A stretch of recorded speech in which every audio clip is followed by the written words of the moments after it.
La bougie est allumée, le cercle est réuni. Bienvenue dans les veillées du cercle. Bonsoir à tous et bienvenue dans cette nouvelle veillée du cercle. J'espère que vous allez bien. Alors j'ai pas fait ce format le mois dernier puisque j'ai été un peu prise de court au niveau du temps. Enfin c'est un peu compliqué en ce moment. Je pense que j'en parlerai peut-être dans un reading vlog, mais voilà. C'est très compliqué en ce moment, pour faire simple. Mais bon, là, je voulais plutôt revenir sur ce format particulier. Voilà, vous représenter bilan lecture. Alors, comme j'en ai pas fait au mois d'avril, je vais essayer de condenser février-mars sur mon bilan lecture, sur mes coups de cœur de février, de mars, sur les avancées de challenge, sur les films que j'ai vus. J'en ai vu pas mal aussi. Voilà, je vous ai préparé un petit peu tout ça. Alors, je ne me suis pas mise au même endroit que la dernière fois. Je sais pas, j'avais envie d'un endroit, voilà, d'être là. Je me sens un peu mieux, un peu plus cosy. Mais je ne sais pas dit que je resterai là. Enfin, dites-moi d'ailleurs en commentaire si vous préférez cet endroit-ci ou quand je suis plutôt juste devant la bibliothèque. C'est pas un souci, vous pouvez le dire en commentaire. Et puis, je vous propose de commencer tout de suite en vous présentant mes bilans lecture, donc du coup de février et de mars. Je crois que j'ai déjà présenté un petit peu mon reading journal, enfin mon carnet de lecture, j'aurais le dire en français. N'hésitez pas à me dire si ça vous intéresserait un reading vlog autour de mon carnet de lecture. C'est vrai que j'en parle pas beaucoup. Cette année, j'ai décidé de le faire moi-même et puis voilà, d'y rajouter des dessins. Alors pas que j'ai fait moi-même parce que je ne sais absolument pas dessiner. Mais n'hésitez pas à me dire si ça vous intéresse. Des fois, je fais des petits bouts de prise vidéo. Voilà, donc je pourrais, si ça vous intéresse, je pourrais toujours vous le montrer. Donc en fait, je suis repartie sur le même format que l'année dernière. C'est quasiment le même carnet, si ce n'est que le dessin est un petit peu différent. Peut-être la couleur aussi. Enfin, c'était aussi mauve comme ça l'année dernière. Mais ce que j'aime bien, c'est surtout que c'est très gros. Donc ça permet de mettre plein de choses. Donc j'avais fait voilà, un truc un peu spécial. Je voulais voilà, dans des vibes witchy, gothique, enfin sorcière, gothique. Et puis bon, là, c'était quand même la Saint-Valentin. Donc j'ai quand même mis des petits cœurs. Et puis voilà, j'ai présenté ma page de bilan comme ça, mais je pourrais vous la montrer un petit peu plus. Donc pour le mois de février, ah oui, j'en ai lu beaucoup. Je me souviens pas que j'en avais lu autant. J'ai lu, après j'ai lu beaucoup de graphiques. Donc j'ai lu en tout 26 livres, dont 12 graphiques et 14 romans. Donc ce qui est pas mal du tout, avec encore une fois une prédominance de tout ce qui est SFFF. Je vois qu'il y a de l'horreur, de la SF, du fantastique, la high fantasy, de la cozy fantasy, fantasy, dark fantasy. Et 5 policiers suspense aussi quand même, donc ce qui est pas mal. Mais ouais, toujours un peu la prédominance, c'est-à-dire ce que j'aime lire en ce moment. Et puis mon coup de cœur, il est allé, je crois que j'en ai déjà parlé dans les pépites young adultes, à Queen of Faith de Petra Lord chez Lumen, le livre 1, qui est juste magnifique, je trouve. J'ai vraiment beaucoup aimé le système de magie. On est dans un monde où en fait les gens peuvent changer de corps, ils peuvent transférer leur âme, leur essence comme ils l'appellent, d'un corps à l'autre. Alors ils peuvent le faire d'un corps humain à l'autre, mais ils peuvent surtout s'acheter des corps tout faits. Alors on récupère pas de corps humain ni rien, hein. C'est voilà, c'est des corps qui sont faits. Et évidemment, plus vous avez d'argent et plus vous avez de chances d'avoir un corps beau et performant. Moins vous avez d'argent, moins vous avez d'accès ou pas d'accès du tout à ces nouveaux corps. Et puis, on va suivre Anna, qui elle est née dans une communauté pauvre. C'est un système un peu particulier puisque le pays dans lequel elle vit a affronté son pays de naissance. Ils ont été en guerre. Et son pays de naissance a perdu la guerre, mais enfin c'est en train de devenir une dictature. Donc elle et sa mère avaient quitté leur pays de naissance, donc on sent en plus un certain racisme, voilà, beaucoup d'a priori sur les gens qui viennent de cet autre pays, d'autant qu'ils ont la peau un peu plus foncée. Donc elle subit ça et puis surtout elle est tombée très gravement malade. Sa mère était infirmière, ne pouvait malheureusement rien faire pour elle, donc elle lui a acheté le corps le moins cher qu'elle ait trouvé, des corps qu'on appelle des Edgars en fait. Ce sont des corps qui servent sont des hommes qui servent de domestiques. Il y a un jeu quand même tout au long du livre entre le passage d'un corps féminin à un corps masculin, certains voilà, qui sont les femmes mais qui se sentent mieux dans un corps d'homme et vice-versa. Il y a ce jeu où les personnes, ça ne les dérange pas d'être dans un corps d'homme ou un corps de femme. Pour eux, ça ne change rien du moment qu'ils choisissent le corps dans lequel ils veulent être. Donc vraiment, il y a ce jeu avec l'identité aussi. Voilà, sauf que Anna, évidemment, ce corps ne lui apporte pas grande joie. Et puis en plus, il est en train de se dégrader, donc elle est appelée à mourir. Son rêve, ce serait de rejoindre l'académie, ou voilà, la plus grande académie de son pays, où des jeunes peuvent exercer leur talent et leur magie, puisqu'elle a de la magie en elle. Mais les épreuves sont très très dures. Alors elle passe sans aucun souci les épreuves théoriques. Par contre, elle n'arrive pas à passer les épreuves plus physiques. Épreuves qui sont très mystérieuses, puisque en fait les élèves sont enfermés dans une pièce et on ne sait pas ce qui s'y passe. Alors, ceux qui réussissent l'examen, voilà, ils le savent. Enfin, ils rentrent dans cette école, mais sans se souvenir de ce qui s'est passé. Ceux qui le ratent ne le savent pas non plus. Enfin, tout le monde sort de là sans savoir ce qu'ils ont exactement passé comme épreuve. Et voilà, et Annabelle a essayé et elle n'a pas réussi. Voilà, elle espérait voilà, être prise et justement pouvoir exercer sa magie et pouvoir accéder à un nouveau corps pour tout simplement sauver sa vie.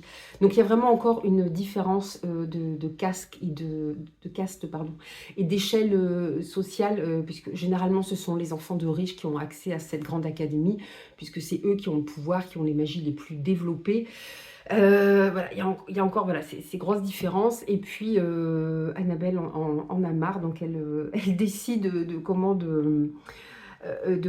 voler un corps en fait, enfin un faux corps, hein, bien sûr, un corps, parce que de toute façon elle est condamnée à mourir. Et évidemment, quand elle essaie de se rendre dans l'académie, elle va tomber sur les personnes qu'il ne faut pas et être poursuivie, et elle va se retrouver embringuée dans un imbroglio où fait de complots, de sournoiserie, de mesquinerie, enfin un nid de vipères aussi. Voilà, elle va se retrouver au sein de l'académie. Elle va être embauchée aussi en tant que servante des nouvel élève qui vient d'entrer dans cette académie, mais un élève qui a déjà une aura très importante, puisqu'il a sauvé tout un village sans savoir qu'il avait de la magie en lui. Il a réussi, voilà, à sauver un village entier. Et Annabelle va se retrouver obligée d'obéir à l'ancien capitaine, enfin, l'ancien chef de la garde, qui possède aussi de grands pouvoirs. Elle va se retrouver face à d'autres élèves qui vont être des ennemis, des amis. Voilà, les relations vont changer au fur et à mesure de l'histoire. Puisque quand il y a ces histoires de changement de corps, évidemment, vous ne savez pas toujours à qui vous parlez en fait quand vous êtes face à la personne. C'est très bien fait. Voilà, il y a plein de complots, il y a plein de rebondissements. J'ai vraiment beaucoup aimé. Pour du young adulte, je trouve que ça tape fort quand même. Ça pose beaucoup de questions, effectivement, entre déjà la différence sociale, le fait que d'être bien né, effectivement, ça vous permet d'accéder plus facilement à l'académie, mais parfois ça ne suffit pas non plus.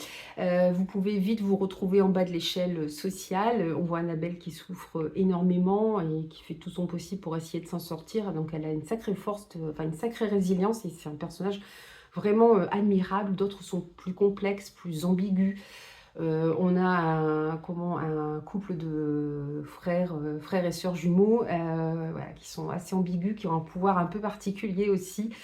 Voilà, c'est vraiment très bien fait. Puis bien sûr, Annabelle, à la fin, va découvrir des choses qu'elle n'aurait jamais dû découvrir, qui remet en question tout ce qu'elle a toujours cru et tout ce que ce monde lui a donné à voir. Et j'avoue que voilà, ça se termine d'une façon, alors on n'est pas sur un cliffhanger, mais il y a quand même pas mal de réponses qui ont été amenées, mais on se demande ce qui va arriver aux personnages dans la suite. Je vois que le livre il est quand même assez costaud, il fait plus de 600 pages. Après, c'est l'humaine, hein, donc c'est assez aéré et tout. Mais ouais, c'est plus de 650 pages. Mais franchement, ça se dévore tout seul. Et j'ai vraiment, vraiment adoré ce livre. Je l'ai vraiment trouvé très, très bon. Alors, je crois que j'ai vu quand même des retours un petit peu plus mitigés. Pour ma part, franchement, ça a été un très gros coup de cœur. J'ai eu une déception aussi au mois de... j'en ai pas parlé. Là, c'était pour le mois de... Non, le mois de février, je ne me trompe pas. Au mois de février, c'est Rick et Morty. Je ne sais même plus. Enfin, j'avais emprunté en médiathèque. Rick et Morty, qui à la base est un dessin animé qui a été adapté en bande dessinée. Si j'y pense, je vous remettrai la photo quelque part. Bon, j'ai pas trouvé ça extraordinaire. J'ai jamais trop regardé le dessin animé non plus, hein, qui surfe en plus sur la vibe des Simpsons. On suit un neveu et son oncle. Alors son oncle, il saute de multivers en multivers et puis il entraîne toujours son neveu avec lui. Parfois un peu malgré lui, souvent il se sert de lui. Enfin, c'est un vieil homme vraiment pas sympathique du tout, qui pense qu'à son plaisir, qu'à bouffer, qu'à soutirer de l'argent à son fils, donc qui est le père de son petit-fils. Ou c'est sa fille? Je ne sais plus, j'ai un doute. Non, ça doit être sa fille, ça doit être sa fille, je crois. Enfin bref, il est vraiment assez ignoble et puis bon, il entraîne son neveu comme ça dans des histoires, mais ouais, ça l'a pas trop. Après, moi, je suis déjà pas une grande fan des Simpsons à la base, donc c'est un peu la même vibe, je pense. Et bah, du coup, ça l'a pas trop fait dans le même style. Alors, vous allez me dire, c'est différent, mais dans le même style, un peu humour absurde. J'ai préféré, par exemple, South Park, en dessin animé, hein, j'entends pas en livre. Mais ouais, non, ça l'a pas trop fait avec moi. Bon, j'en ai encore un à lire, mais bon, je verrai bien. L'autre, c'était un emprunt Mediatek, donc je l'ai déjà rendu, mais ça l'a pas trop fait, ça a pas trop, ça a pas trop matché. Et puis concernant alors le mois de mars, je vais essayer de vous montrer un petit peu ce que j'ai. Là, je voulais quelque chose de très gothique pour le mois de mars, donc de très sombre sur mon reading journal. Les images, je vais les chercher sur Pinterest, hein, je ne vais pas les chercher très loin, je ne sachant pas dessiner. Alors évidemment, si j'avais le temps, j'essaierais, pourquoi pas, mais c'était pas possible. Voilà, je fais une petite présentation comme ça. Donc avec beaucoup de washi tape et d'illustrations, tout ça. Donc c'est vraiment avec cette petite... Alors c'est noté by the power of three times, three strength and power come to me. Par le pouvoir de 3 fois 3, la force et le pouvoir viennent à moi. Par la lumière de la lune, l'assemblée grandit. La force, alors là par contre je ne sais pas, the bond that we know, que nous connaissons. Alors là par contre je ne peux pas vous dire. Voilà. Bon, c'est noté là. Si vous êtes bon en anglais, je vous laisse lire. Vous allez peut-être savoir ce que ça veut dire. Moi, c'est le Strengthen the Bonds. Je ne sais pas, The Bonds. Moi, non. Là, j'avoue que je ne sais pas trop. Voilà, donc quelque chose d'assez sombre. Je vais passer à quelque chose peut-être un petit peu plus gai en fin de... voilà, enfin, là, on est au mois de mai, donc je vais passer à des choses un petit peu plus gaies. Puis voilà mon bilan pour le mois de mars. Donc là, un bilan plus court. C'est vrai que j'ai lu moins de chroniques, donc évidemment, c'est un petit peu plus court, avec 17 livres lus, donc 14 de SFFF, hein, encore une fois, une dark fantasy, 3 dystopies, une uchronie, ensuite un graphique, seulement 2 SF, 2 fantasy, bon, voilà, 2 horreurs. J'ai eu 2 suspens quand même dedans, donc voilà, ça a été un bon mois. J'ai pas eu de déception particulière. Par contre, mon coup de cœur pour le mois d'avril, pour le mois de mars, pardon, je vais mélanger les pinceaux parce que j'ai un mois de retard.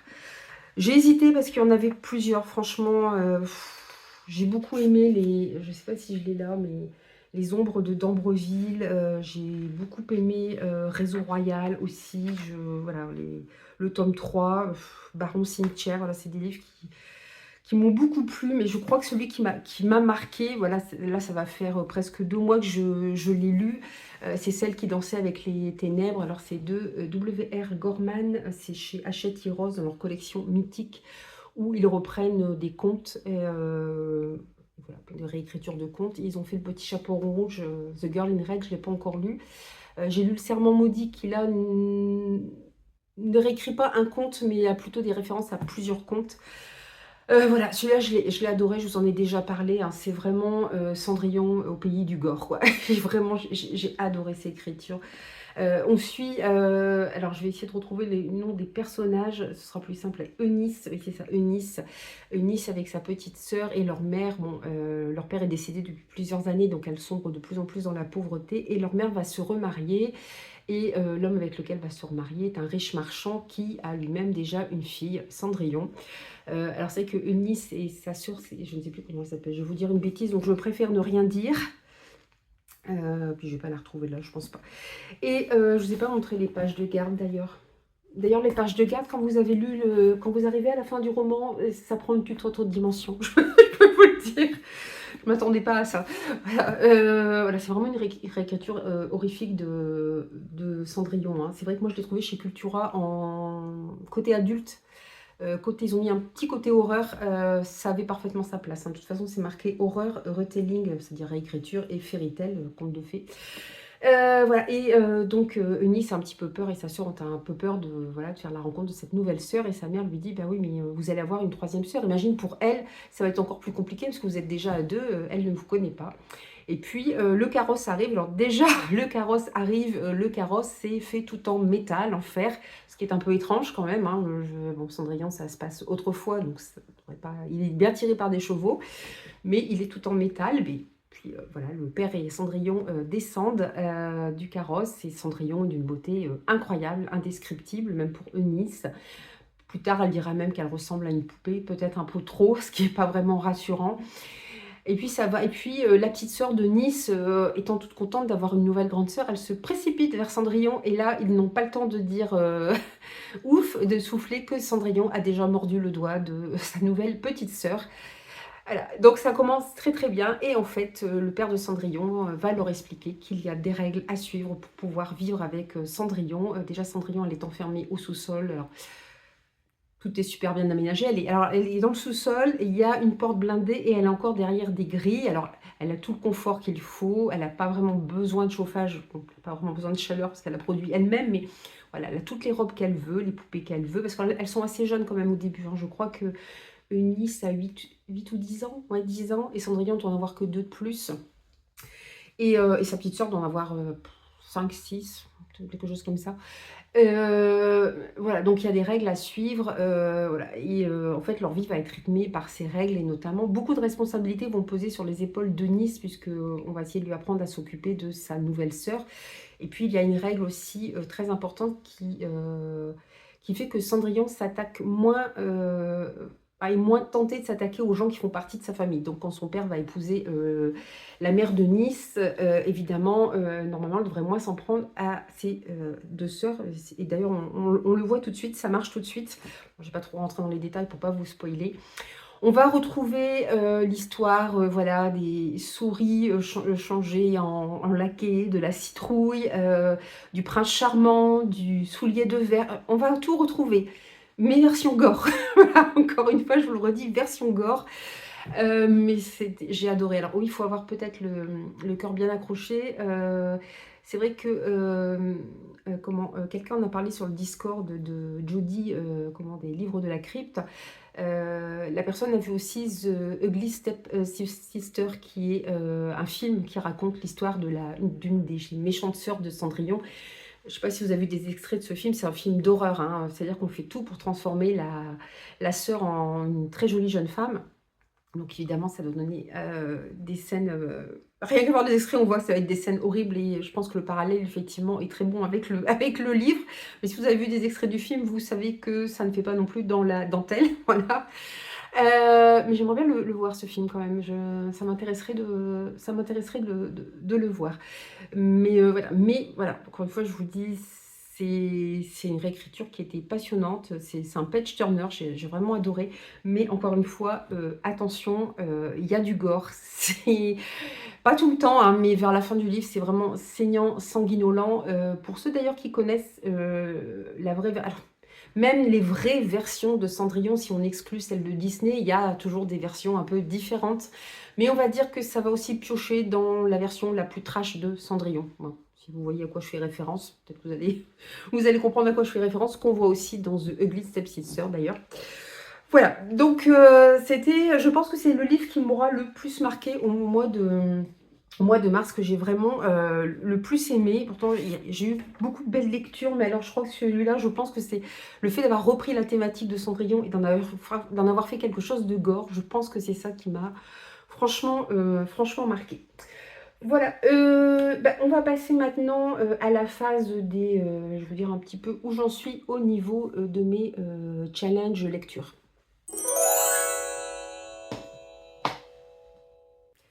Alors, je voulais déjà vous parler du Synesthésia Challenge organisé par Adeline des Fantaisies de Bullish. Alors, moi, j'ai pas fait de pile à lire pour l'année parce que je me suis dit, oula, déjà, quand tu fais des piles à lire pour le mois, tu changes tout. J'aime bien faire des piles à lire, hein, mais je change tout. Là, je me suis dit, sur l'année, ça va pas être possible. Donc, Je fais au fur et à mesure. Bon, pour l'instant, j'arrive toujours à trouver les bonnes couleurs, hein, parce que je vous l'aurais dit si vous avez loupé les autres vidéos. Voilà, c'est un challenge qui tourne autour des couleurs, puisque la synesthésie, c'est quand vous donnez une couleur à quelque chose. Moi, je ne connaissais pas, hein, voilà, c'est une façon voilà, de penser, de voir les choses. On l'applique beaucoup en musique notamment, c'est-à-dire que les gens imaginent une couleur pour une note de musique. Moi, c'est quelque chose que je n'ai absolument pas, donc ça m'est difficile de vous en parler parce que je n'ai pas cette sensibilité malheureusement. Et c'est assez marrant parce que j'ai lu un livre où justement, comment le personnage, alors le livre je ne l'ai plus avec moi, c'est Mourir deux fois, où le personnage, pour le coup, souffre de synesthésie, c'est-à-dire qu'elle a tendance à mettre des couleurs sur tout, et c'est assez violent et ça l'empêche d'avoir une vie, je dirais, normale. Enfin, elle a plusieurs problèmes, hein, c'est un personnage neuroatypique. Voilà, ce qui fait que, enfin, bon, c'est rigolo parce que c'est la première fois, je pense que j'ai déjà entendu le terme synesthésie, mais sans m'attarder sur ce que c'était, c'est parce qu'Adeline en a parlé, sinon je ne connaissais absolument pas. Et puis là, j'ai lu un livre. Il est là, en virtuel, et justement à un moment on parle de synesthésie aussi, et je dis tiens, c'est rigolo, j'ai décidément, soit je faisais pas attention avant, soit cette année il était dit que ce serait placé sous le signe de la synesthésie, mais effectivement à un moment l'héroïne met des couleurs sur certaines choses qu'elle voit. C'est, moi je vous en parlerai à la fin de mes dernières lectures, mais c'est marrant qu'on retrouve ce terme de synesthésie. Et donc pour le mois de février, il fallait la couleur rouge. Donc moi j'ai pris voilà, cette adaptation par Gutanabe de l'œuvre de Lovecraft. Il y a un moment que j'avais envie d'essayer Gutanabe. Ayant peur de ne pas aimer, je l'ai emprunté en médiathèque, c'est le seul qu'ils avaient de toute façon. Et là, c'est l'Appel de Cthulhu, donc certainement l'œuvre la plus célèbre de Lovecraft, enfin du moins une des plus célèbres. Donc c'est chez Kiun. Et franchement, j'ai adoré. J'ai tellement adoré que je suis tout de suite, je sais plus, sur le lendemain, je passais chez Cultura, j'ai acheté tout de suite une autre adaptation de Gutanabe, de Lovecraft par Gutanabe, et j'adore les dessins. Je trouve qu'ils sont très. Alors, je ne montre pas là peut-être le passage le plus clair, mais je trouve que voilà, je trouve que les visages sont très expressifs, notamment ils reflètent beaucoup l'angoisse et la peur. Franchement, j'ai adoré, j'ai adoré. J'ai pas relu Lovecraft, je l'ai lu quand j'étais plus jeune, mais je pense que j'avais pas vraiment le bagage pour tout comprendre et j'en ai pas retenu grand chose. Donc là j'aimerais m'y remettre. Donc j'avais lu déjà l'Appel de Cthulhu, qui avait été illustré par François Paranger chez Bragelonne. Alors c'est vrai que maintenant on le sait, Lovecraft était antisémite, il était raciste, il était misogyne. Bon, après, ça ne l'a pas empêché d'épouser une femme juive, mais bon, après, ils ont divorcé aussi. Mais voilà, c'était un personnage un peu, je pense, un peu particulier. Après, voilà, c'est un personnage des années 20, 30, 40. Je ne sais plus en quelle année il est mort, mais bon, je dirais que bon, à cette époque-là, c'était pas gagné. Et ça se ressent fortement, effectivement, dans l'appel de Cthulhu. C'est-à-dire, vous avez l'impression que si vous n'êtes pas blanc et européen, parce que il y a un moment, il y a un passage dans l'appel de Cthulhu qui se passe en Louisiane. Donc forcément, voilà. Enfin, pas européen, occidental. Donc évidemment, des occidentaux, mais vous avez des occidentaux noirs et métissés. Bon, si vous n'êtes pas blanc, pas européen, pas occidental, vous faites partie plutôt des primitifs. Voilà, c'est un peu ça. C'est vrai que ça. Je dis waouh, mais comment je fais pour pas me rendre compte avant? C'est vrai que ça ressort vachement. C'est un peu chiant. Mais bon, après, le côté horreur cosmique, il est tellement unique, il est tellement particulier que je vous dirais oui, allez-y, lisez, voilà, lisez Lovecraft, ou voilà, peut-être que vous en avez déjà lu, je pense que certains d'entre vous en ont certainement déjà lu. S'y connaissent certainement mieux que moi au niveau de Lovecraft, mais ouais, c'est à découvrir. Mais effectivement, oui, ne pas oublier. Mais de toute façon, ça se sent, hein, vous ne pouvez pas passer à côté. Et là, c'est vrai que c'était sublimé par les illustrations de François Baranger, que j'avais vraiment adoré. Et là, je trouve qu'avec Gutanabe, on ne ressent pas trop cette image, justement, un peu dénaturée, ce regard qu'il avait sur les peuples qu'il appelle primitifs, sur les autochtones ou sur les Premières Nations. Voilà. Il y a pas trop ça, on le ressent moins.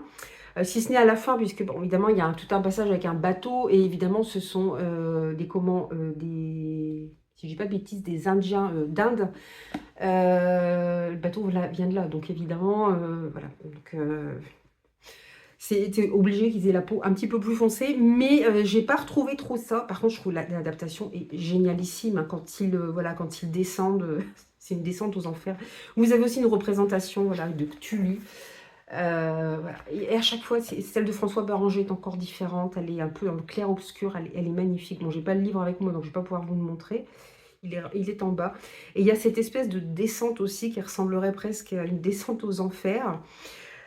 Qui est tout simplement labyrinthique. Et voilà, si vous voyez ici, ouais, on a l'impression que tout est à l'envers, que tout se mélange, que voilà, on a l'impression d'être un peu dans Alice au pays des merveilles, mais vous voyez, version horrifique avec, voilà, on a l'impression que les escaliers vont se mettre à bouger tout seul, on a l'impression de descendre alors qu'en fait on monte. C'est vraiment très très étanche, tout est penché de travers, enfin, c'est de l'horreur cosmique, donc voilà, ce sont des dieux, voilà, des grands anciens pour qui nous ne sommes que des fourmis, pour qui nous ne sommes rien et qui attendent, qui sommeillent, notamment Cthulhu. Là, il y a une phrase hein, qui est dite en langue ancienne, je ne vais pas vous la citer ici parce que c'est imprononçable, puis c'est une langue qui a été imaginée. Alors, je peux vous la montrer ici, mais je ne suis pas sûre que vous allez voir grand-chose. Et en fait, ça veut dire, dans sa demeure de Rélier, déjà, c'est pas évident. Le défunt Cthulhu attend en rêvant. Déjà, prononcer Cthulhu, c'est pas évident. Je ne sais pas si je vous prononce très bien, c'est déjà pas évident. Mais voilà, dans sa demeure de Riley, le défunt Cthulhu attend en rêvant. Ça fait, j'adore cette phrase. Elle a tout ce qu'il y a d'inquiétant, de quelque chose un peu fantasmagorique, fantastique, qui fascine et qui en même temps horrifie. Et voilà, et en fait, Lovecraft nous montre que les peuples primitifs continuent d'honorer ces grands anciens à coups de cérémonies païennes, où il y a des orgies, des sacrifices humains. Voilà, c'est un petit peu l'image. Vous voyez, encore une fois, ce ne sont pas des Blancs qui font ça. Voilà, ce sont forcément des autochtones, les peuples qu'il appelle primitifs. Mais oui, il y a quelque chose de très fascinant vraiment dans l'œuvre de Lovecraft. Et franchement, ouais, là, clairement, je pense que je vais me boulotter les autres adaptations de Gutanabe. Là, il y a The Outsider qui est sorti aussi de Gutanabe il n'y a pas très longtemps. C'est en one-shot. Je pense que c'est adapté aussi de Lovecraft. Je ne sais plus. J'ai galéré un peu à les trouver chez Cultura. C'est le vendeur qui me l'a dit. Oui, son dernier, il est là. Je n'ai pas trop compris d'ailleurs parce que juste à côté, il y avait pour moi des shoujo, des shonen, donc plus pour les enfants. Mais bon, je crois que c'est pas trop bien où les mettre. Mais bon, mais voilà, j'explore des mangas d'horreur. J'ai découvert l'année dernière les mangas de Junji Ito. J'ai découvert PTSD Radio, qui, je ne sais plus le nom de l'auteur, mais qui est un truc complètement what the fuck, et incroyable. Et voilà, et maintenant, ça va être Gutanabe, très clairement. Et pour le mois de mars, j'ai cru que j'allais pas trouver parce qu'il fallait des couleurs pastel. Je me suis dit, oh là, je vais galérer. Et je me suis dit, ah, mais si, il y a celui-ci. Voilà, le fracas des envolées qui, pour moi, a des couleurs pastel. Voilà, des couleurs quand même assez, un peu vertes, un peu jaunes, assez douces. Et puis, il y a surtout ce magnifique jaspage. Donc là, c'est le tome 1, le Brise Tempête, c'est chez Gulfstream et c'est de Nell Pfeffer. C'est elle qui a écrit aussi L'Engrange-Temps. Un livre que j'ai aussi adoré. Je ne sais plus si c'était un de mes coups de cœur ou pas. Bah non, puisque je ne l'ai pas mis en coup de cœur. Donc c'était pas celui... Bah non, je ne l'ai pas mis en coup de cœur. Enfin, j'aurais pu. Quand je vous dis que j'ai fait des belles lectures en mars, je vous dis pas de bêtises. Hein. Celui-ci était vraiment très très bon aussi. C'est pareil, on est dans un monde imaginaire et en fait voilà, vous avez l'héroïne qui est là. Et en fait, la plupart des gens naissent avec un don à la naissance. C'est-à-dire que soit ils peuvent contrôler le vent avec plus ou moins de puissance, soit se transformer en un oiseau. Très peu de gens naissent sans aucun pouvoir. Certains naissent avec les deux et arrivés à l'adolescence, normalement, ça se fait tout seul. Il y a un des deux pouvoirs qui va prendre le pas sur l'autre. Sauf que notre héroïne, dont je vais chercher le prénom avant de vous dire une grosse bêtise, Mia, elle a toujours elle est quand même, je ne sais plus quel âge elle a, je crois 17 ans quand même, elle a toujours les deux dons, c'est-à-dire capable de maîtriser le vent, alors pas des grosses tempêtes, hein, mais de maîtriser quand même la brise, le souffle du vent. D'ailleurs, le vent lui parle aussi.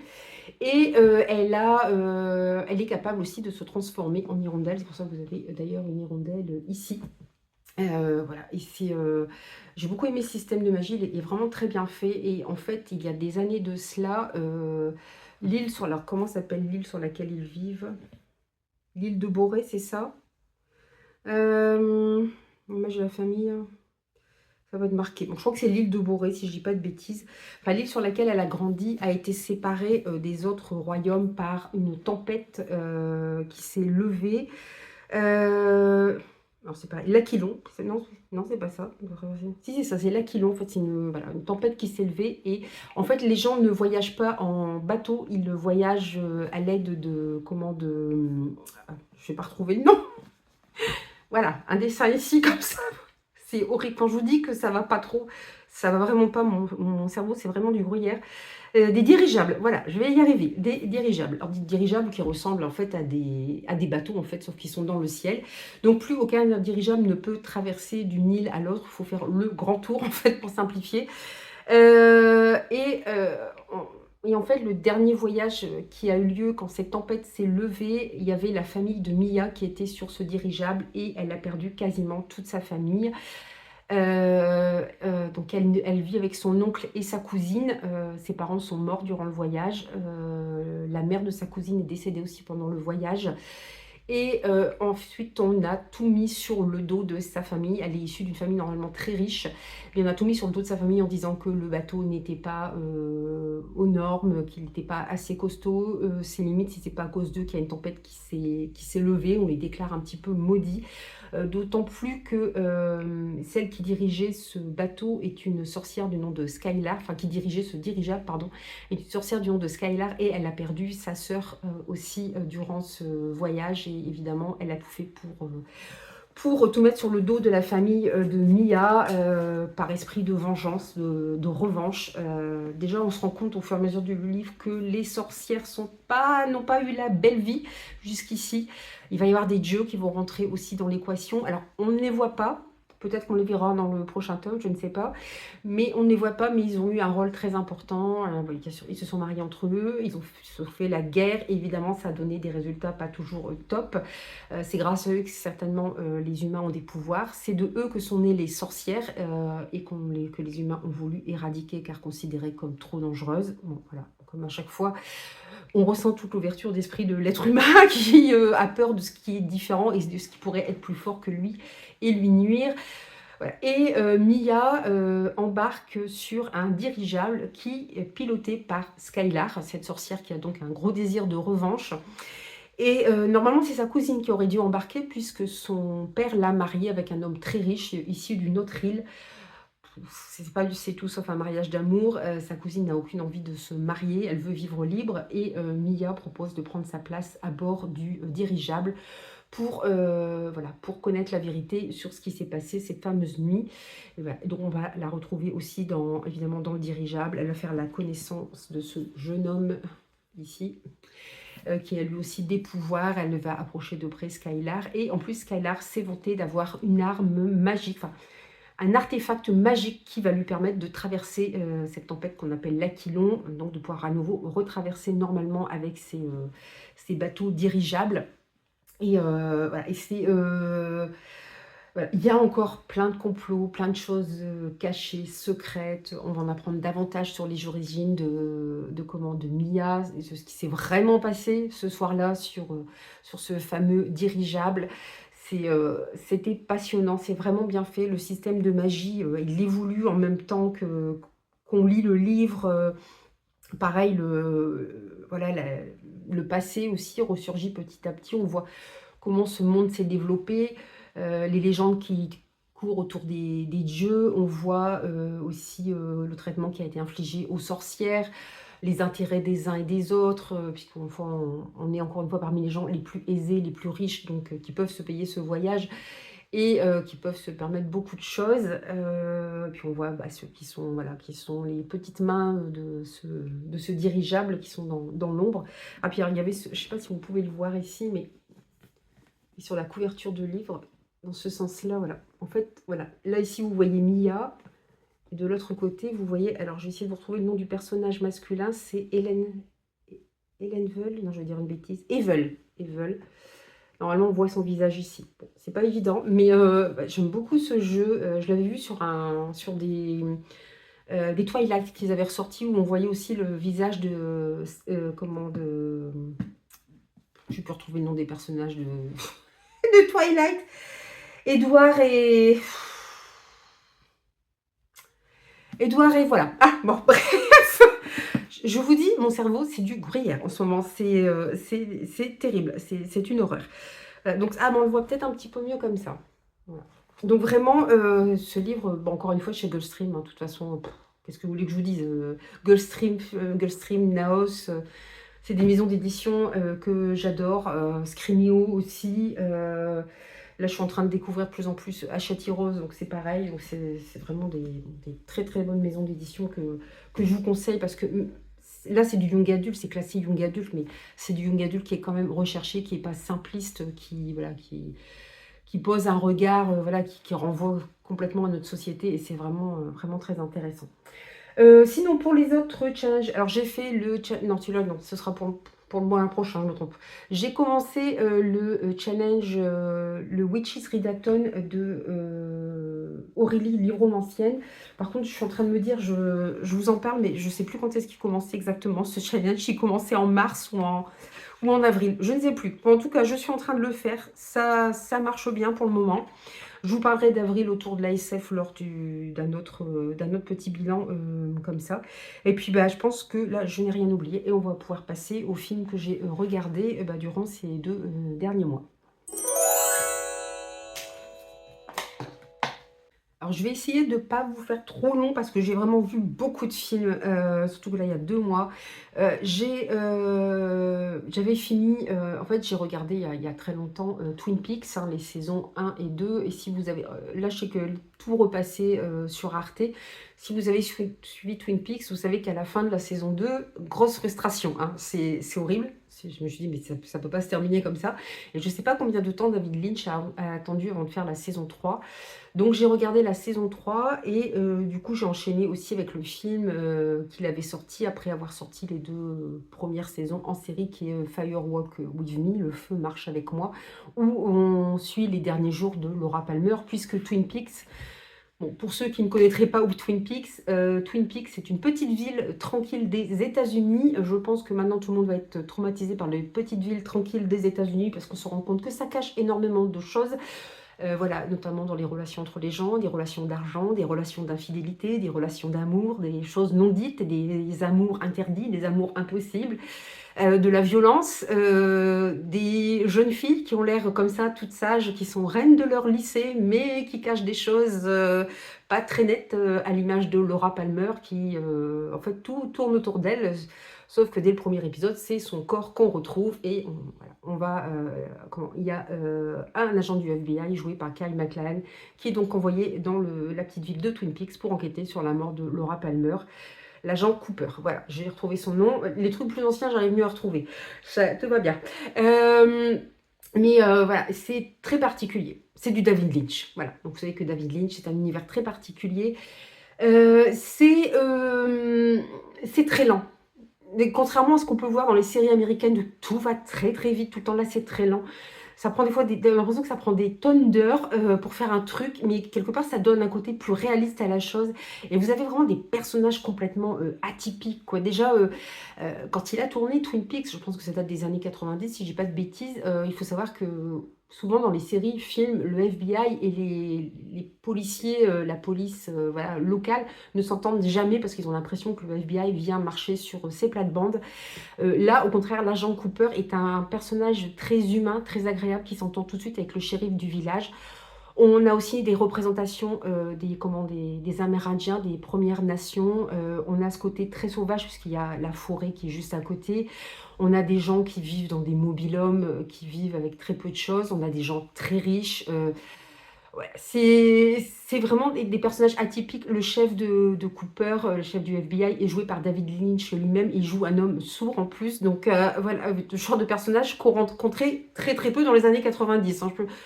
On voit peut-être plus de personnes avec des handicaps maintenant, encore que je trouve pas beaucoup, mais à cette époque-là, c'était quand même très très rare et c'est pour ça que ça en fait une série aussi exceptionnelle. C'est la façon dont c'est filmé, le rythme qui est vraiment lent, exprès, les effets spéciaux qui font pas terribles, mais qui font leur effet, et puis il y a tout ce mystère. Et c'est vrai, quand j'ai fini la saison 3, je me suis dit, oh là, il y a plein d'interrogations qui restent. Je suis allée sur Internet pour avoir des réponses à mes interrogations, parce que vous restez quand même avec des frustrations, des choses qui... Voilà, ça se termine de façon très étrange. Mais c'est David Lynch, ça ne pouvait pas se terminer autrement. Voilà, donc attendez-vous à quelque chose d'assez complètement décalé, de quelque chose que certainement on n'a jamais vu ailleurs, je pense. Je pense pas que... Est-ce qu'il y a d'autres réalisateurs ou de séries peut-être qui ont fait aussi bien, ou en tout cas il a inspiré beaucoup de personnes, ça c'est sûr. Mais voilà, il a vraiment une patte particulière. Bon, malheureusement il nous a quittés, David Lynch, mais c'est voilà, qu'on retrouve dans ses films, des films qui sont parfois tellement what the fuck que vous n'y avez rien compris, et d'autres où vous vous dites ah bah c'est très humain, c'est voilà, c'est très proche de nous. C'est vraiment très particulier, voilà. Donc vous pouvez y aller, mais je vous dis, c'est un rythme très particulier et ne vous attendez pas à avoir toutes les réponses. Attendez-vous à vous faire des nœuds au cerveau. Je vous conseillerais effectivement d'enchaîner toutes les saisons les unes après les autres et vous faire en bonus le film, mais je vous conseille d'enchaîner, c'est mieux. J'ai regardé aussi Wicked, la véritable histoire de la méchante sorcière de l'Ouest. Alors j'avais lu le livre avant. C'est assez différent. Là, on est sur une comédie musicale avec Ariana Grande, d'ailleurs. C'est pas aussi bon que le livre pour moi. Le livre est beaucoup plus sombre, plus complexe. C'est vrai qu'il appelle une suite. Il y a une suite, hein, d'ailleurs, qui a été écrite, qui s'appelle Son of the Witch. Donc c'est l'histoire du fils de la méchante sorcière de l'Ouest. Par contre, on retrouve bien... alors moi, je n'ai jamais lu Le Magicien d'Oz. J'ai vu le film, le vieux film avec Judy Garland.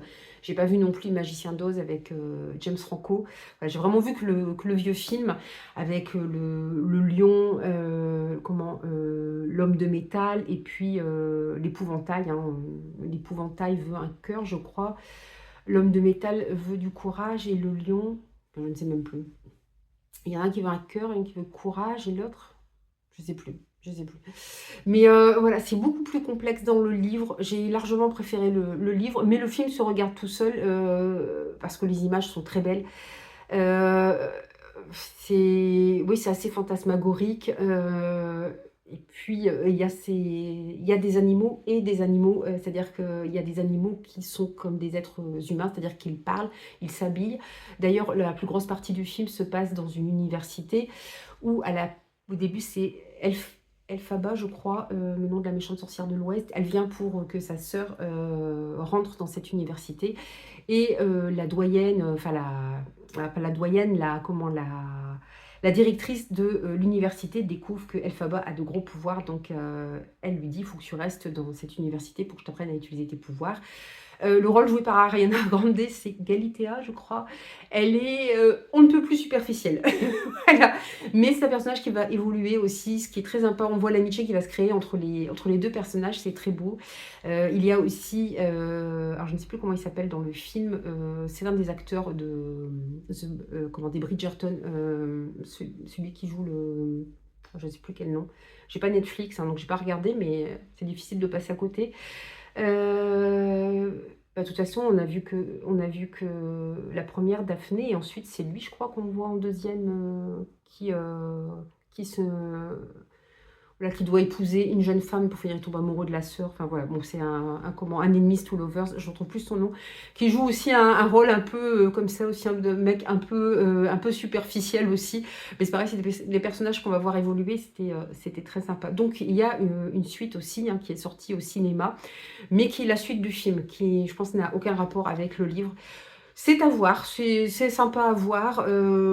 Je pense que ça vaut le coup de payer aussi une place de cinéma pour aller le voir, mais pour moi, clairement, ça ne vaut pas le livre, qui est beaucoup plus complexe, beaucoup plus sombre et beaucoup plus complexe au niveau des relations, au niveau de tout ce qui se joue en termes de trame, je dirais, politique. Alors, il ne faut pas trop complexe, mais Le magicien d'Oz n'est pas un personnage sympathique. On sent, voilà, c'est pareil, encore une fois, une lutte des classes, notamment selon votre origine, puisque je vous dis, il y a des êtres humains, il y a des humains qui viennent d'endroits différents, certains qu'on considère un peu presque comme des sous-hommes, comme des gros ploucs, hein, en fait, sous-intelligents, on va dire, mais dont le pays regorge de métaux précieux. Voilà, donc ça pose problème, évidemment, quand on veut s'emparer de leurs terres. Des animaux, ceux qui parlent, qu'on ne considère pas à l'égal des humains. Ouais, il y a toute cette complexité qu'on a un petit peu dans le film et qu'on retrouve davantage dans le livre. Je ne vais pas vous en parler plus, sinon ça va durer 3 heures. Je suis allée voir... non, je suis pas allée... si, bon, je vous le dirai après. J'ai regardé aussi Mystère à Venise, qui est le 3e film adapté de l'œuvre d'Agatha Christie avec Kenneth Branagh, qui est un acteur que j'adore. Alors moi, je n'aime pas les romans d'Agatha Christie. J'en ai lu plusieurs avec Hercule Poirot ou avec Miss Marple.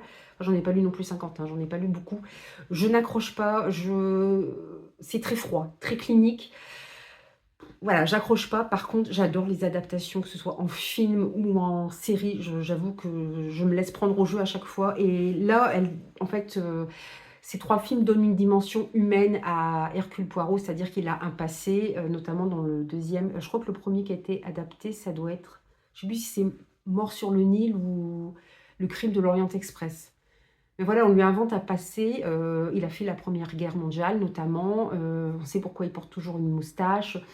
Enfin, il y a plein de choses qui ressortent et qui en font en être plus humain. Et le Mystère à Venise, en fait, il est plus ou moins à la retraite. Et puis, il est invité par une ancienne diva d'opéra qui possède un palazzo à Venise qui est en train de tomber en ruine, puisqu'apparemment, elle n'a plus d'argent. Et elle l'invite, enfin, c'est pas elle qui l'invite, c'est une écrivaine qui est amie avec Hercule Poirot, qui l'invite à venir à cette soirée très spéciale, puisqu'on va pratiquer j'ai pas retrouvé pas le magnétisme, mais on va faire tourner des tables. Bref, on va appeler, faire aller la planche de Ouija, donc Ouija, d'ailleurs on dit pas Ouija, Ouija. Donc voilà, de spiritisme, voilà, j'ai retrouvé, je vais y arriver avec mes mots. Donc voilà, elle l'invite, donc évidemment, Hercule Poirot, lui, tout ça, lui, c'est un esprit très, très cartésien, il n'y croit pas. Parce qu'en fait, cette diva, elle a perdu sa fille qui s'est noyée. Et elle espère lui parler. En plus, ce Palazzo, il a une histoire très très sombre, puisqu'autrefois, il servait d'orphelinat. Tout se passait bien. Alors, je pense que il y a eu ce gros drame, donc ça doit être certainement daté. C'est la Grande Peste, je pense, de 1377. Je pense qu'il y a eu plusieurs épidémies de Grande Peste qui ont fait des millions de morts à travers l'Europe. Donc là, je pense que ça doit être celle de 1377 dont on parle.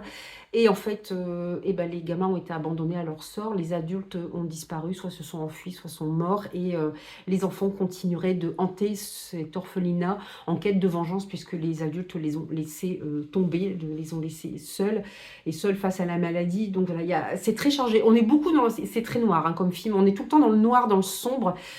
Donc on est ce Palazzo qui tombe en ruine, on a ces personnages, voilà, on sent qu'ils sont liés les uns aux autres, on ne sait pas pourquoi ni comment. C'est pas mal, l'enquête est très bonne et on est dans une atmosphère effectivement de spiritisme, d'esprit. Alors on se dit à un moment, est-ce qu'il y a quand même un esprit? On se pose la question, on se dit, est-ce que Hercule Poirot commence pas aussi lui-même à y croire? Il doit se poser des questions. J'ai beaucoup aimé l'ambiance du film. J'ai pas lu ce roman-là. Les 2 autres, je les ai lus, mais celui-là, je ne l'ai pas lu. Je sais pas ce que ça donne. C'est vrai que ça me donne envie de lire les livres, mais bon, à chaque fois, je ne ressors pas très happy, donc bof. Mais j'aime beaucoup les adaptations et j'aime beaucoup voir Kenneth Branagh aussi dans ce rôle-là. Je trouve que ça lui va très bien. Et voilà, ça a été un plaisir et voilà, et la fin est excellente. Et on retrouve Jamie Dornan aussi qui jouait dans 50 nuances de Grey, qui joue un personnage beaucoup plus intéressant ici, assez complexe aussi. On retrouve voilà, même un enfant qui essaie de protéger son père. Enfin, on va parler de filialité, en fait, de paternité, de maternité, des liens parents-enfants. Ça me parle de beaucoup de choses et dans une atmosphère vraiment effectivement ouais, on se croirait à la fin du 19e siècle dans une vieille demeure, anglaise, sauf que là c'est à Venise et que ça se passe, au 20e siècle, mais on a exactement, la même ambiance. Pour changer complètement, mais alors complètement, d'ambiance, je suis aussi allée voir, Marsupilami. C'était pour voir avec mes enfants, hein. Personnellement, je c'est pas le genre de film que je vais voir au cinéma, mais bon, voilà, je suis allée avec mes enfants voir Marsupilami et franchement, je crois que il y a des années que je n'avais pas autant ri devant un film. Alors oui, j'ai pas un humour très, voilà, j'ai un humour certainement très ras des pâquerettes, hein. J'ai un humour très tarte à la crème, hein, il est pas, voilà. Mais j'avoue que j'ai adoré, c'est bourré de références à la pop culture. Vous allez regarder, vous allez voir les références, c'est bourré à des tas de références à des films qu'on a vus quand on était vus ou revus plus tard quand on était enfant. Alors moi, mes enfants n'avaient pas forcément ces références-là. Voilà. On retrouve aussi, ben voilà, je vais encore pas retrouver le nom, Jamel Debbouze. Donc, parce qu'apparemment, j'ai pas vu le premier, mais apparemment dans le premier, il aide à capturer le marsupilami. Là, en fait, c'est quelqu'un qui veut, Jean Reno, voilà, qui joue un grand méchant, qui veut s'emparer d'un œuf de marsupilami. Et en fait, on va retrouver, alors je ne sais pas le nom de l'acteur, c'est lui qui joue dans Babysitting aussi. Il est divorcé. Bon, en fait, on va savoir pourquoi après il est divorcé, pourquoi sa femme l'a quitté. Il y avait de quoi. Mais c'est très drôle, hein, c'est vraiment de l'humour potache, c'est très marrant. Mais il y a toute cette scène où ça fait référence à un film, un film je pense qu'on a tous vu. Ouais. Mais mes enfants ne l'ont pas vu, il faudrait qu'ils le voient quand même, ce film. Mais alors avec des trucs marrants, avec eux, il y a Jamel Debbouze qui veut à tout prix cette fois sauver le marsupilami. Il y a, il y a le neuneu de la bande, hein, qui travaille dans le zoo. Donc c'est Jean Reno qui est directeur du zoo. Et l'acteur principal s'occupe de la comptabilité. Et il y a, alors cet homme, c'est un peu l'homme à tout faire du zoo. C'est une tâche, c'est une tâche, mais en même temps, il est très sympathique. Mais alors, déjà, il prend Jamel Debbouze pour un mec qui essaie de fuir son pays, pour un immigré, en fait. Donc, il essaie de le cacher et tout, mais c'est quand même une catastrophe. Donc, il y a un passage où vraiment les choses s'enchaînent. J'étais obligée de rigoler, quoi. C'est très marrant. Je vous le conseille à voir en famille. Peut-être que vous n'allez pas rigoler autant que moi, parce que faut avoir un peu un humour, mais moi, ça m'a fait rire, quoi. J'ai adoré ces références. Mais voilà, je trouve que c'était bien foutu. J'ai pas vu le premier, hein, mais franchement, mais là, j'ai vraiment adoré le deuxième. J'ai passé un bon moment de cinéma. Moi, ça m'a vraiment, vraiment bien fait rire. Enfin, voilà. Je vous dis, à voir en famille, je ne serais pas allée le voir spontanément au cinéma. En tout cas, ça m'a bien fait rire. Oui, je me repasse les scènes, je rigole toute seule. Il y a même un ancien mec d'un groupe de boys band. Enfin, c'est trop rigolo. Franchement, voilà, si vous avez l'occasion de voir avec les enfants, ou si vous voulez vous faire une soirée détente, franchement, allez-y. Au mois de mars, j'ai vu plusieurs films aussi. Alors, je me suis refait Captain America First Avenger avec mes enfants. Bon, je sais pas si je vais trop m'étaler sur Captain America. Moi, j'adore l'univers cinématographique de Marvel. J'attends avec impatience la sortie de Doomsday. Je ne sais pas si je pourrais aller le voir au cinéma parce que je pense qu'il doit durer beaucoup de temps. Mais en fait, j'aurais voulu commencer à initier mes enfants au Marvel, voilà, au cinéma Marvel, pour qu'ils viennent voir avec moi. Mais je sais pas gagner. Ils préfèrent voir des films drôles. Les films d'action, tout ça, ça les intéresse plus. À mon grand désespoir, moi qui suis voilà, une adepte des films de super-héros, je suis trop triste. Donc c'était un plaisir de revoir, voilà, puis de leur expliquer un petit peu Captain America, comment ça se passait et tout. C'est pareil, c'était un bon moment de se regarder ça un soir, tranquillou. Si mon mari a des réunions, de temps en temps, on fait ça le soir. On sort un DVD de ma pile de DVD, qu'il va falloir d'ailleurs que je fasse un tri, que j'en revende aussi. Mais voilà, moi je suis encore école ancienne, hein. Je ne suis plus à la VHS, mais je suis encore au DVD. Bon, par Amazon Prime, je ne suis abonnée à rien. Donc de toute façon, je n'aurai pas le temps. J'arrive déjà pas à regarder tout ce que je veux sur Amazon Prime, sur tous les DVD que j'emprunte à la médiathèque, tout ça. Donc c'est déjà bien assez. Voilà, c'était pour vous parler de ça. Et ensuite, j'ai regardé, alors c'est des séries. J'ai regardé, alors j'ai regardé sur 2 mois, je crois en fait. Ouais, sur février-mars, j'ai regardé, ou juste sur le mois de mars, ou sur avril et mars. Je ne sais plus. En tout cas, ça se regarde comme une trilogie. C'est Pearl, X et Maxime. Alors, le nom, c'est... Je ne sais plus le nom de l'actrice. Mia, c'est pas Mia quelque chose? Je ne sais plus. Elle a tourné ses films avec le même réalisateur. Ça se regarde comme une trilogie. Alors par contre, le truc c'est que moi je me suis dit que X c'était le premier, Pearl, non Pearl le premier, X le second et Maxine le troisième. Sauf que en fait le réalisateur a d'abord sorti X. Et en fait, si vous voulez comprendre tous les événements qui se passent dans X, il faut regarder, vous pouvez regarder après Pearl. Et Maxime, vraiment, c'est à regarder en dernier. Je vais m'expliquer un peu plus. Moi, je les ai regardés dans l'ordre de l'histoire, de chronologie de l'histoire, pas dans l'ordre où c'est sorti, mais je pense que les deux sont faisables. Puisque dans X, en fait, qui est le premier qui est sorti au cinéma, on suit des jeunes. Il y a il y a deux comédiennes, un comédien, un réalisateur, un mec pour la bande son avec sa petite amie, qui est jouée par Jenna Ortega d'ailleurs. Donc ils sont 3 femmes et 3 hommes, c'est ça? Oui, c'est ça, 3 femmes et 3 hommes. Et en fait, ils cherchent une ferme reculée. On est dans les années 80, je crois, début des années 80 ou 70, je ne sais plus. Et ils partent pour tourner un film X, tout simplement. Donc, ils cherchent un endroit reculé où personne ne pourra, voilà, parce que c'est pas encore complètement légalisé, je crois, les films X à ce moment-là. Enfin bref, ils veulent pouvoir tourner leur truc tranquillement. Alors, l'actrice principale, même l'autre actrice, bon, on voit que voilà, elles n'ont pas froid aux yeux ni l'une ni l'autre. Voilà, on les voit tourner quelques scènes. Alors oui, il y a des scènes de smut du coup. Bon. Mais c'est pas gratuit. Il n'y a pas dans la surenchère ni rien. Ça va du coup changer un petit peu aussi la donne au niveau des relations, notamment concernant celui qui prend le son, sa petite amie qui est jouée par Jenna Ortega. Elle au début est quand même très gênée par tout ça. Elle est choquée, elle n'adhère pas du tout, et puis il lui explique la liberté, tatata. Bon, après, bon, je sais pas si c'est une véritable liberté de tourner des films X, mais bon, toujours est-il que voilà, ça va changer du coup un peu les relations entre le preneur de son et sa petite amie, mais surtout, disons que bon, pour ceux qui s'intéressent un tant soit peu à l'horreur, vous savez très bien qu'il ne faut jamais aller dans des lieux isolés. Même quand ce sont des vieilles fermes américaines, voilà. Je dirais peut-être même en particulièrement quand ce sont de vieilles fermes américaines. Parce qu'aux États-Unis, ils n'ont pas des manoirs comme nous, des vieux châteaux, mais ils ont des vieilles fermes américaines où il se passe des choses étranges.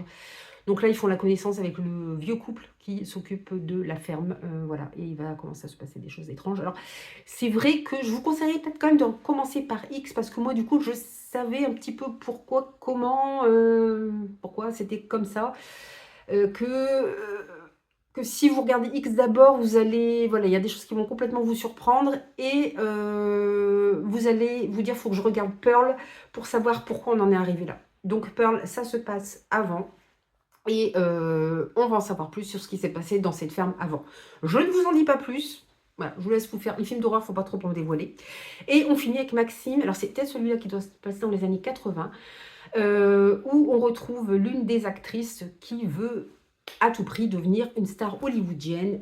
Donc voilà, elle va tourner notamment dans un film d'horreur, une espèce de remake d'une jeune femme qui a été brûlée, enfin dans le film, la jeune femme a été brûlée pour sorcellerie, elle revient se venger dans les années 80.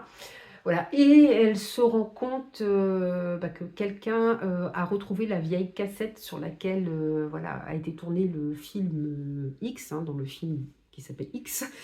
Et elle sent que quelqu'un la poursuit et s'en prend aussi à ceux qui l'entourent.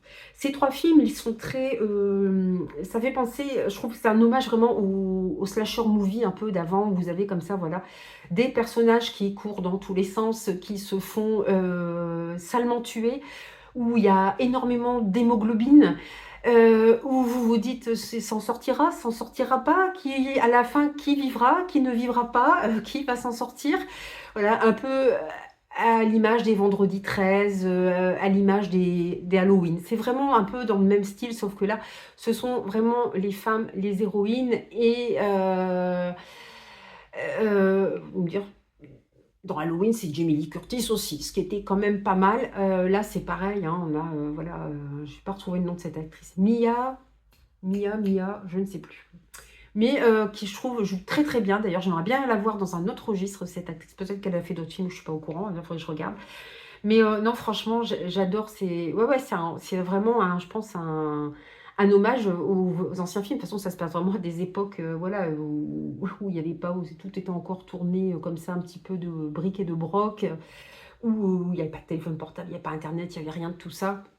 Et c'était vraiment, ouais, c'est particulier d'être replongé dans cette époque. On aurait presque l'impression de voir un vieux film. Et j'ai beaucoup aimé l'ambiance. Mais alors attention, voilà, hein, beaucoup d'hémoglobine, hein, voilà, si on n'aimait pas la vue du sang, vaut mieux éviter. Un peu pareil, dans le même style, où on retrouve la même actrice, tournée par le même réalisateur. Je ne sais plus le nom du réalisateur. C'est des DVD, donc je les ai rendus. Parce qu'il y a un moment que je les avais, il fallait que je les rende quand même à la médiathèque. C'est Us et Get Out, où vous retrouvez Lupita Nyong'o, j'espère que je prononce bien son nom, qui est une actrice d'origine, alors je ne sais plus quel pays d'Afrique, qui a tourné beaucoup aux US, et là qui a tourné avec le même réalisateur. Ce sont deux films d'horreur, mais complètement différents. Ils n'ont rien à voir l'un avec l'autre. J'ai d'abord regardé Get Out, et clairement, on va parler de racisme, hein, on va parler de la place des Afro-Américains dans la société américaine. C'est même plus tordu que ça encore. En fait, voilà, c'est un jeune homme, il est photographe, artiste, hein, photographe. Et, il sort avec une jeune femme blanche et elle va le présenter à sa famille, qui est une famille de blancs très riches. Alors lui, déjà, bon, il se dit, ok, il vient pas non plus, il vient pas du ruisseau, mais quand même, ça l'inquiète un petit peu. Et puis il va faire la connaissance de cette famille. Alors, il faut savoir que le début commence avec un Afro-Américain qui débarque dans un quartier résidentiel américain. Vous voyez, c'est style Desperate Housewives, mais en encore plus riche. Et il se dit, il parle à un ami, il dit, qu'est-ce que je fous là? Il dit, je dois être le seul Afro-Américain, enfin le seul noir dans le quartier, mais bon. Voilà, là, puis on le voit avancer tranquillement. Il y a une voiture qui s'arrête derrière lui et qui l'enlève. Ça commence comme ça, en fait, le film. Et après, on a voilà, ce couple et on voit la présentation aux parents. Et petit instant de gêne, parce que, effectivement, lui, il ne sait pas comment il va être accueilli par le père, la mère et le frère de sa petite amie. Et puis, en plus, il découvre dans la maison, évidemment, il y a une femme à tout faire et il y a un homme à tout faire, enfin un jardinier et une domestique qui sont noirs, évidemment. Alors le père de sa petite amie lui explique que en fait ils étaient là, c'est eux qui se sont occupés de ses parents quand voilà, ils étaient en fin de vie, donc il les a gardés. Il dit, je sais que ça peut faire un petit peu bizarre. Voilà. On sent qu'il y a des choses pas nettes dès le début. On sent qu'il y a quelque chose. De toute façon, on se doute qu'il va se passer quelque chose de pas net vu la couverture l'affiche du film. Voilà, les sujets et ça va même au-delà du simple, si je peux dire. Racisme, c'est de la manipulation, enfin, c'est assez horrible, c'est de l'horreur humaine. Hein. C'est de l'horreur humaine, c'est-à-dire que voilà, on n'a pas d'hésitation sur ce qu'on doit faire aux autres quand c'est pour notre propre pomme, quoi. C'est voilà, c'est des gens qui sont prêts à tout, et notamment ils sont pétés de thunes, donc hein, si les autres peuvent leur servir à quelque chose, là ça va très loin quand même, mais c'est vraiment ça. C'est très, très particulier. Et pourquoi ils choisissent des noirs, hein, on le sait aussi. Et voilà, donc ça pousse toute une réflexion. C'est pas mal, c'est très tordu. Mais j'ai encore préféré Us. Toujours. Ah non, il n'y a pas Lupita Nyong'o dans Get Out. Je vous dis une bêtise. Elle joue que dans Us. Elle ne joue pas dans Get Out. Où là, on suit une famille américaine. Donc, ils sont mariés, ils ont 2 enfants, un garçon et une fille. Et ils retournent dans la demeure familiale qui est près de la mer. C'est une famille d'Afro-Américains. Et c'est pareil, il va commencer à se passer des choses étranges. Alors, tout va bien au début, hein, ils retrouvent même des amis, un couple de blancs d'ailleurs, qui ont 2 filles, eux, par contre. Il n'y a pas cette histoire de racisme, ou alors peut-être métaphoriquement, même si franchement il n'y a pas entre la famille blanche et la famille noire, on ne sent pas de gêne, ce sujet-là n'est pas vraiment abordé. Us, c'est nous, Us, c'est là, pardon. Je ne veux pas vous en dire trop parce que je ne veux pas gâcher le suspense, mais c'est assez sanguinolent aussi, hein, quand même, par moment. Et puis, en fait, dès le début, on voit là, comment, alors je vais pas retrouver le nom évidemment, mais l'héroïne de l'histoire, donc la femme afro-américaine, on la voit petite et on voit qu'elle se perd dans un parc d'attractions assez immense.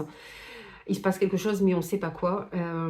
Et on voit qu'elle a des réminiscences de ce qui s'est passé, mais elle n'arrive pas à se souvenir et elle sait que ça a pesé beaucoup dans le couple qu'ont formé son père et sa mère. Et elle se sent pas forcément à l'aise d'être revenue dans cette demeure familiale, puisque c'est là qu'elle s'est perdue. Il y a une grande fête foraine et c'est là qu'elle s'est perdue. Voilà, donc on voit qu'elle a des réminiscences, tout ça. Et l'auteur a imaginé quelque chose, enfin le réalisateur, quelque chose d'assez incroyable. Voilà, peut-être des sujets qui ont déjà été abordés, mais pas sous cet angle-là. Il y a très peu d'effets spéciaux et ça en est d'autant plus angoissant, je dirais. C'est encore plus anxiogène. Mais c'est génial. Et la fin. Ouais, la fin. Voilà, je l'ai trouvé vraiment, des deux, c'est celui que j'ai préféré. Ça paraît tout simple, hein, en fait. On voit très vite vers quoi on va, on comprend très vite le système. Mais bon, il y a plein de choses autour. Puis c'est vraiment voilà, il arrive à créer des ambiances dans les deux films, des ambiances vraiment très anxiogènes. Moi, j'adore ça. Je suis une grande anxieuse, mais j'adore les ambiances anxiogènes comme ça.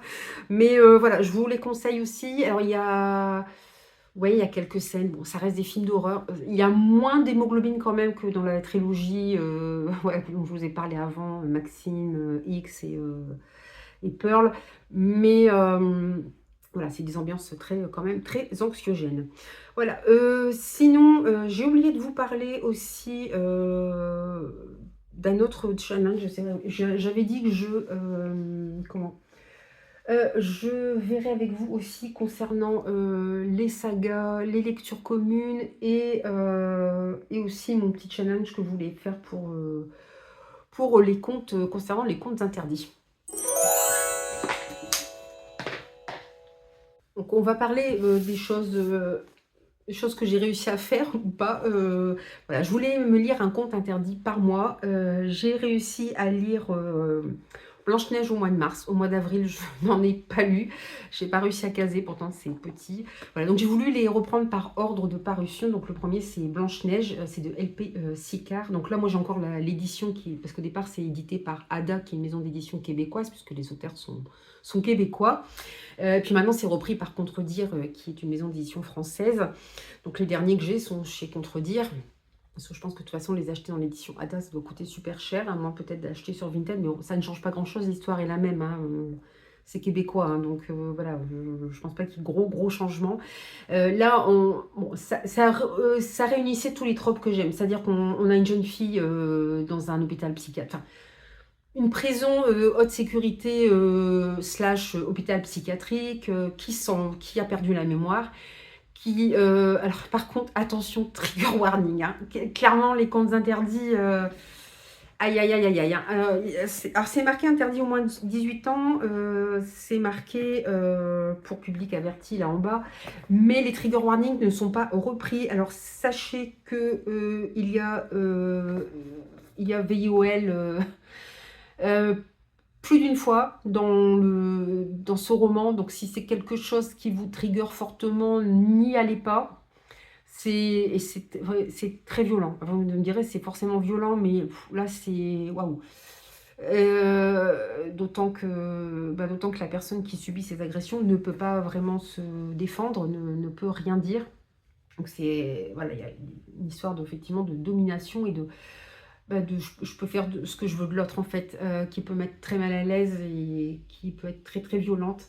Après, moi je vous avoue que les contes interdits, je vois ça comme de l'horreur, donc presque comme de l'imaginaire, même si pourtant on sait que ce sont des choses réelles, mais je pense que j'arrive à émettre cette barrière que je n'arriverai pas à mettre sur certaines choses qui sont de l'horreur humaine. Là, je ne sais pas pourquoi j'arrive. C'est tellement trop horrifique. Après, il y a du fantastique aussi dedans, puisque cette jeune femme qui se réveille amnésique, voilà, on lui dit qu'elle a commis des crimes, elle ne se souvient de rien. Il y a juste un surveillant qui est gentil avec elle, et elle parvient notamment à s'enfuir grâce à son aide, mais elle se retrouve dans une forêt. Alors, il y a tout un passage dans une forêt, la nuit, tout ça. C'est le genre de truc que j'adore, hein, où il se passe des trucs vraiment très très étranges, très inquiétants. Elle est poursuivie par une sorte de spectre aussi. Et elle trouve refuge dans un manoir isolé. chose ne jamais faire. Les fermes abandonnées, enfin les fermes isolées, les forêts, très peu fréquentées, les manoirs isolés. Ah, donc 3 lieux à éviter, dans la vraie vie aussi, je pense. Voilà, donc 3 lieux à éviter dans les films, séries, livres d'horreur, mais en même temps, si les personnages n'y vont pas, il y a plus d'histoire, quoi, donc il faut qu'ils y aillent à un moment. Là, on a vraiment tout, donc on a l'horreur de cette espèce de prison de haute sécurité, hôpital psychiatrique insoutenable. Vous avez cette forêt où elle essaie de fuir à tout prix, où il lui arrive des tas de trucs, il se passe des choses près de l'étang aussi. Ouf. Tout ça en quelques pages quand même. Et puis il y a tout ce qu'elle va subir. Alors, là par contre on est complètement dans le fantastique, horreur fantastique. Voilà, dans ce manoir où elle va faire aussi la connaissance des 7 nains, si je puis dire. Attention, c'est des réécritures, hein, donc voilà, c'est particulier. Et on se dit, qu'est-ce qu'elle a fait pour se retrouver dans cet hôpital psychiatrique? Qu'est-ce qu'elle a, enfin, sur surveillance, bourrée de médicaments. Est-ce qu'elle va réussir à retrouver ses souvenirs? Est-ce que tout ça, elle l'imagine? Parce qu'elle court dans la forêt, elle est encore quand même, elle a subi beaucoup de choses, elle est encore sous médicaments, il fait noir, elle a rien mangé depuis des heures. Est-ce que tout ça, elle l'imagine? Est-ce qu'elle est folle? Ou est-ce qu'il se passe vraiment des choses? Et puis, moi, je voulais les relire parce que ils ont sorti aussi les contes interdits. Là, aux éditions Ada, ils en sont à leur 3e recueil. En France, il y en a 2 qui sont sortis, qui sont des recueils de nouvelles où on voit la petite fille aux allumettes. Parce qu'en fait, dans chaque conte interdit, on voit la petite fille aux allumettes. Alors moi, j'en avais lu que 2, c'est Réponse et Boucle d'or. Je suis passée à côté, hein. C'est pour ça que je voudrais les relire tranquillement. Là, bon, là, c'est pas compliqué. Et il y a une référence à un moment, j'ai dit, ah bah, elle est là, la référence, mais non, il y a un passage plus important où effectivement on voit la petite fille aux allumettes. Bon, encore une fois, revisiter, hein. Et où on comprend plusieurs choses concernant effectivement notre pauvre héroïne. Voilà, donc j'ai bien aimé. Alors, trigger, effectivement, sur les scènes de violence, d'agression sexuelle, gros trigger. Le reste, c'est de l'horreur fantastique, hein. Je vous dis, on ne sait pas si ça arrive en vrai, on ne sait pas si c'est dans sa tête. Évidemment, c'est effrayant, hein, c'est peut-être pas à lire lumière quasiment toute éteinte et toute seule quand vous êtes chez vous, qu'il n'y a personne autour, si vous êtes un peu, si vous flippez un peu. Moi, j'aime bien me faire peur, donc ça ne me dérange pas. Mais voilà, c'est bien fait, c'est efficace. Après, mais voilà, je vous dis, gros trigger effectivement sur les agressions sexuelles. Là, c'est quand même, ça va très loin. Donc du coup, c'est le seul que j'ai lu. J'en ai pas lu en avril. On verra pour la suite. C'est pareil, voilà, j'aurais voulu que ces veillées nocturnes soient des moments où on puisse parler d'autres choses. Vous aviez voté pour la saga L'épée, la famine et la peste, le tome 2 chez Scrigno de Aurélie Wallenstein, hein. Je vous avais fait, enfin, je vous avais mis un post, je vais y arriver. Ça fait plus d'1 heure que je parle, je commence à avoir du mal. Et donc le premier mois, j'ai bien réussi à finir la duologie Sistra. Là, je n'ai pas réussi à caser l'épée, la famine et la peste. Donc, écoutez, je le garde sous le coude. Peut-être que j'arriverai à un moment, c'est pareil, c'est une duologie, donc j'aimerais bien aussi la finir. Mais là, effectivement, mars, ça a été un gros fail. J'ai vraiment croulé sous les services de presse, donc c'est raté. Je voulais mettre en place aussi une lecture commune. Et pour finir, c'est le mystère Croatoan qui est sorti vainqueur, qui a été suivi de près par le livre de Cécile Coulon, je crois, Le rire du grand blessé. Non, c'était pas par le livre. Oh, je sais plus. Ça s'est joué à peu de choses avec un autre roman, mais je ne sais plus lequel. Je ne sais même plus lesquels je vous ai mis. Je vous ai mis Le rire du grand blessé, Le mystère Croatoan, L'épidémie, et je ne sais plus. Voilà, j'ai déjà oublié. C'était il y a 1 mois ou 2, donc j'ai oublié. Donc, bon, écoutez, je ne sais pas, parce que j'aimerais quand même faire cette lecture commune avec les personnes que ça intéresserait. Je ne sais pas quand je vais la caser. Je pense que je referai un post. Peut-être que vous l'aurez même avant cette vidéo. Je ne sais pas trop. Je vous avoue qu'en ce moment, c'est très compliqué. Puis alors, là, là on est le week-end du 1er mai. Mais en fait, je suis en famille, donc j'ai pas le temps de faire grand-chose. Le week-end suivant, il y a la communion de mes enfants. Et le week-end d'après, on part quelques jours. Donc, je ne vais pas beaucoup être présente. Voilà, je vais faire ce que je peux, mais je pense qu'il y aura moins de vidéos. J'ai aussi besoin, moi, de me recentrer un petit peu parce que, clairement, je pars un peu trop dans tous les sens et ça devient très compliqué. Voilà. Mais bon, je vous en reparlerai, je pense, peut-être lors d'un reading vlog. Mais voilà, j'espère quand même pouvoir mettre ça en place. Je pense que je vous mettrai un post pour vous fixer les dates qui vous intéresseraient pour qu'on fasse cette lecture commune. Bon, il y a des gens qui ont voté, donc je pense qu'il y a des gens qui sont intéressés pour la faire. Je ne vous oublie pas, je suis vraiment désolée de ne pas avoir pu le faire avant. J'avoue que mon emploi du temps a été complètement bouleversé par plusieurs choses. Et puis du coup, voilà, après, ben, on s'accroche comme on peut et malheureusement, on n'arrive pas à faire tout ce qu'on aurait voulu faire. Mais c'est vrai que je voulais mettre en place des lectures communes avec vous et je n'y arrive pas et c'est une grosse frustration, j'avoue. J'aurais aimé et j'aurais aimé que ces veillées nocturnes soient aussi un petit peu un espace où on puisse parler de lectures communes, bon, plein d'autres choses, mais c'est un peu compliqué en ce moment. Je verrai si je garde ce format. Je ne sais pas trop parce que bon, c'est une vidéo un style de vidéo qui ont beaucoup de mal à démarrer. Mais bon, on verra bien. Voilà, pour l'instant, j'essaie de faire comme ça. Je vais voir ce que ça va donner au fur et à mesure aussi. Là, je pense que le mois de mai, de toute façon, va passer à toute vitesse. Et puis après, on va vite se retrouver en été aussi. Donc, je verrai au fur et à mesure. Sinon, je voulais vous parler un petit peu de mes lectures du moment. J'ai terminé, mais je vous en parlerai, je pense, dans le cadre du mois de la fantaisie, organisé par par Steph de Pikiti, à la chaîne Pikiti Bookin. Donc on pouvait mettre un SF dedans, donc j'ai lu, je sais pas, il y a un bouton, je vais le sortir de ma palle, je vais le sortir pour avril autour de la SF, je l'ai pas fait. Là, je l'ai sorti de ma palle, je l'ai lu en 2 soirées, j'ai adoré. Mais ce livre, il m'a... Wow.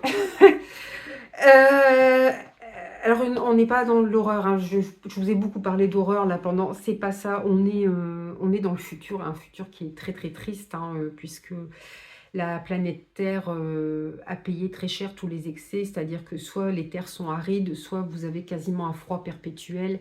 Et on suit Denver Mars, c'est le nom de l'héroïne. Donc son prénom c'est Denver et son nom de famille Mars. Ce qui est un peu ironique quand on sait qu'elle aurait aimé vivre sur la planète Mars. Il y a quelques centaines d'humains qui vivent sur la planète Mars, puisque la planète Terre n'est vraiment plus ce qu'elle était. Malheureusement, elle n'a pas pu. Elle vit à Toronto, donc elle vit plutôt dans le froid.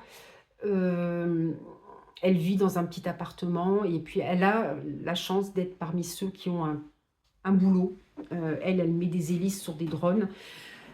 Parce qu'il y a beaucoup de gens qui vivent dans la pauvreté et ce qui est réservé aux gens qui vivent dans la pauvreté, c'est presque c'est de l'esclavagisme en fait, hein. Ni plus ni moins, je trouve. Bon, je ne vais pas vous en dire trop hein, non plus, mais puis je vous en reparlerai de ce livre, mais il m'a complètement remué.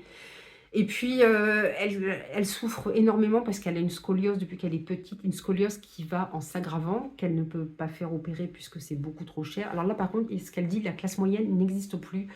Vous avez, soit vous êtes riche, soit vous êtes pauvre. Elle fait partie des pauvres, donc évidemment, elle n'a voilà, aucun privilège, donc certainement pas celui de se faire opérer pour sa scoliose. Et elle est obligée de tout le temps porter un corset orthopédique fait quand même assez costaud, de métal, je crois. Pour avoir vu une amie porter un corset orthopédique, ils ont un peu changé depuis, hein, je vous parle de ça, c'était au collège et au lycée. J'ai une amie qui en portait un, je peux vous dire que c'est très intrusif, que c'est très très lourd, qu'elle avait sacrément du courage pour porter ça. Bon, je sais pas qu'elle n'avait pas le choix, mais c'était quand même la première fois que j'ai vu son corset, je me suis dit... Alors apparemment maintenant ils sont plus faits pareil, d'après ce que j'ai vu, mais je pense que ça dépend aussi de la scoliose que vous avez et de la gravité de la scoliose. Elle, en tout cas, l'héroïne, sa scoliose est très grave puisque elle la porte alors qu'elle est encore adulte. Normalement, le but de porter ce corset, pardon, je me mélange un petit peu dans ce que je dis, de le porter le plus jeune possible, c'est de rétablir voilà, votre colonne vertébrale. Mon amie n'en porte plus, voilà. Par exemple, elle a dû porter pendant son adolescence, mais c'était pour remettre la colonne d'aplomb. Mais voilà, elle l'a plus porté après. Là, notre héroïne, effectivement, est obligée de porter et c'est quelque chose de très lourd, de très encombrant. Voilà, donc, elle n'a pas une vie très très gaie et jusqu'au jour où une amie lui propose d'essayer des casques à réalité virtuelle où elle peut s'inventer un avatar et rencontrer d'autres personnes aussi. Donc, ce qui va complètement changer sa vie. Bon, j'ai pas besoin de dire plus parce que j'ai dit que j'en parlais pas trop et en fait j'en parle, mais ce livre il m'a retourné. D'autant qu'en ce moment je suis en train de lire Plein ciel en lecture commune avec Gwen du compte Lecture en famille. J'avais comment quelqu'un avait lancé une lecture commune, Virgie Lecture, l'année dernière sur son Discord. Au mois d'août, j'avais commencé à le lire, j'ai jamais réussi à le finir. J'ai lu, je crois, les 8 premiers chapitres. Et puis j'ai pas eu le temps de le reprendre. Donc là, j'ai repris à zéro avec Gwen. J'arrive à la fin, hein, vous voyez, mon marque-page, il est là. Waouh, c'est violent à la fin. Hein. On est dans un système, en fait, vous avez cet opéra Plein ciel qui est dans le ciel. Il faut tout faire pour que les représentations qui ont lieu tous les soirs se passent bien, notamment au niveau de la cantatrice vedette, hein, de la diva. Parce que si les choses se passent mal, eh bien, il y aura des retombées sur le monde qui se situe sous l'opéra. C'est-à-dire qu'il peut y avoir des tempêtes, les récoltes peuvent être détruites, des épidémies peuvent aussi avoir lieu. Voilà, donc c'est très grave. Et notre héroïne Ivoire, alors elle est issue d'une famille de la noblesse qui ont de grands pouvoirs. Elle peut juste manipuler les rubans. C'est assez étrange, hein, mais quand vous voyez vraiment un système de magie qui tourne beaucoup... qui tourne autour d'énormément de choses et de ce qui tourne vraiment de ce qu'il y a de plus important, pas moins important, mais vraiment au plus petit détail de ce qu'il peut y avoir dans un opéra. Elle sait manipuler les rubans, donc elle crée, voilà, elle a été prise dans un atelier, elle crée des choses magnifiques avec ses rubans, elle est repérée par quelqu'un de l'opéra Plein ciel qui l'embauche. Bon, elle, ça lui dit rien du tout, elle était bien dans son atelier, dans sa petite maison tranquille. Malheureusement, elle est obligée d'y aller. C'est pareil, ça va se révéler être un véritable nid de vipères Plein ciel. Puisque voilà, c'est à celui qui va avoir le plus de faveur, c'est à celui qui va grimper les échelons. On est en couple avec quelqu'un, mais on la trompe avec une autre personne. Il faut faire très attention parce que, encore une fois, il y a un système de caste et de hiérarchie très rigide. Et évidemment, il y a ceux qui sont toujours obligés de baisser la tête et de se taire face à ceux qui ont plus de pouvoir ou qui ont... Voilà, qui sont plus importants dans l'opéra. Mais chacun a sa magie. On voit par exemple Ivoire beaucoup dans les cuisines de l'opéra. Voilà, chacun exerce sa magie sur la cuisine. Elle c'est sur les rubans, d'autres ça va être sur les ciseaux. Voilà, après ça va être les machinistes, ça va être les danseurs, les solistes, les acteurs, les chanteurs, jusqu'à la diva, jusqu'au directeur. Voilà, on est vraiment dans un système de magie très particulier que Siècle Vaillant a vraiment bien su élaborer. Il sort en poche là au mois de mai, en Plein ciel. Ils l'ont d'abord sorti en relié collector. Moi, il me tentait pas plus que ça. Bon, je dis je vais attendre et puis ils l'ont sorti quelques mois après en brochet. Je l'ai même trouvé d'occasion. Voilà, mais il y a aussi des poèmes qui circulent qui disent qu'on ment à la population, que tout ça est faux. Donc il y a quand même une résistance qui commence, voilà, qui est là, de plus en plus importante, à laquelle Ivoire s'intéresse pour plusieurs raisons, puisque elle est née... Oui, alors, on est pour quelque chose d'inversé, je dirais presque, puisque plus votre peau est foncée, plus ça veut dire que vous faites partie des castes les plus hautes. Or, Ivoire, elle est née dans une famille où les gens ont la peau très foncée, noire, et elle est née albinos. Voilà, donc en plus, non seulement elle a très peu de pouvoir, mais en plus elle est née albinos, donc il y a aussi ce rejet de sa personne. Voilà. On parle de l'ancien monde, de ce qui se passait avant, du nouveau monde, comment ceux de Plein ciel arrivent à sauver les humains. Évidemment, vous vous doutez que tout ça repose sur des choses complètement fausses que... Ivoire va mettre au jour avec d'autres personnes, puisqu'il y a la résistance qui commence à distribuer de plus en plus de pamphlets, de poèmes contre le système de Plein ciel, hein, qui est vraiment un système de caste hein, et de hiérarchie et de privilèges. Et je peux vous dire que la fin, elle est quand même assez violente. Enfin, la fin, j'ai pas fini, hein, mais c'est... Waouh. C'est... Waouh. C'est-à-dire que plus vous progressez, plus vous vous doutez qu'on va découvrir des choses et que évidemment la résistance va prendre de plus en plus de place.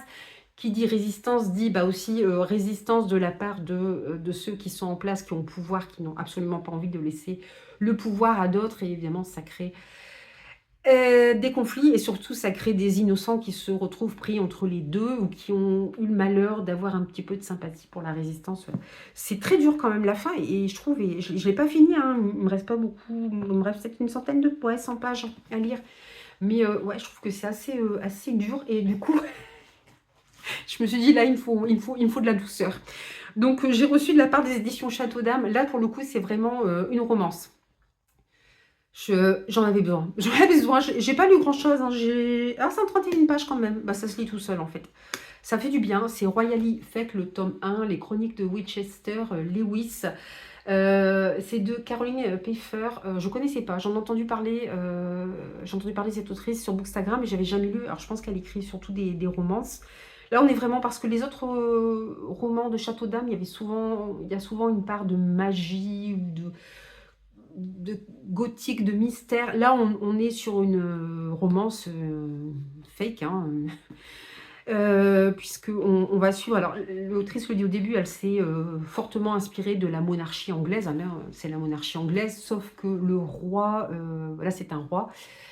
Il porte pas les mêmes noms que la monarchie anglaise actuelle. Il a un fils et qui est le prince de Galles, du coup, et qui a lui-même déjà 3 enfants adultes, Emrys, c'est Teresa, et Lewis, qui est le benjamin de la fratrie qu'on suit dans ce tome 3. Lewis, c'est difficile de ne pas faire un parallèle avec le prince Harry, surtout si vous êtes à peu près de la même génération que moi et que vous avez vu les frasques de Prince Harry quand il était jeune, notamment ce superbe déguisement qu'il avait mis lors d'une soirée déguisée, qui avait fait le tour de la planète. Et encore à cette époque-là, les réseaux sociaux n'étaient pas autant développés. Voilà. Je pense que vous voyez de quoi je parle. Sinon, allez voir. Tapez, je sais pas, déguisement Prince Harry. Tapez Azi à côté. Je pense que vous allez voir tout de suite l'image. Voilà. Donc, il a vu cette magnifique idée de costume. Voilà. Donc, je ne dis pas le buzz que ça a fait, mais il était clairement... il tient à s'agit hein, quand même depuis. Hein. Il était clairement, je pense, dans la recherche de frasques, effectivement, qu'on suive ces péripéties. Et puis toujours dans le... J'arrive pas à retrouver le mot encore une fois. Ce sera peut-être noté ici, il provoque la consternation. Non, c'est plus que de la consternation, c'est...